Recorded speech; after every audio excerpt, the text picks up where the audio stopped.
అందరికీ నమస్కారం. మీనాకుమారి చదరవాడ. ఈ వీడియోలో శ్రీకృష్ణుడికి గాంధారికి జరిగిన సంభాషణ. కళ్ళకు గంతలు కట్టుకుని గాంధారి యుద్ధభూమిని చూసే వరం కావాలంది. వ్యాస మహర్షి ఇస్తారు.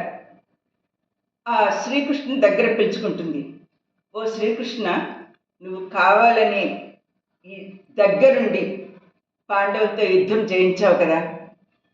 గుట్టలుగా పడి ఉన్న ఈ బంధువులు మహనీయులు నిర్జీవంగా పడి ఉన్నారు. శవాలే. నా 100 మంది కొడుకులు చనిపోయి ఉన్నారు, చూసావా? నా కోడళ్ళ దుఃఖం చూడు, ఆ ఏడుపులు చూడు కృష్ణ. ఈ మహాభారత యుద్ధంలో చెల్లాచెదురుగా ఆ శవాల అవయవాలు చూడు కృష్ణ. ఇంతటి నీచ కార్యాన్ని నువ్వు ఎలా చేయగలిగావు? ఇన్ని లక్షల సంఖ్యలో మరణించిన వారిని సామూహిక దహనం చేయటానికి కట్టెలు సరిపోవట్లేదు కదా. రథచక్రాలు బాణాలు ఆ మంటల్లో వేస్తున్నారు, చూడు కృష్ణ. నేను నీకు ఒక శాపం ఇస్తున్నాను.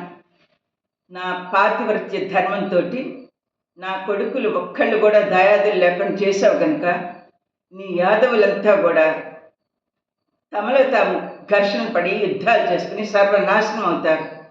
నేటికి 36 సంవత్సరాలు 6 రోజులకు అందరినీ పోగొట్టుకుని ఒక వేటగాడి భార్య నుండి ఒక బాణంతో చనిపోతావు కృష్ణ అని ఉగ్ర రూపంతో పలికింది.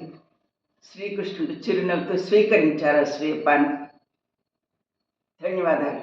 నా వీడియో మీకు నచ్చినట్లయితే లైక్, షేర్ అండ్ సబ్స్క్రైబ్.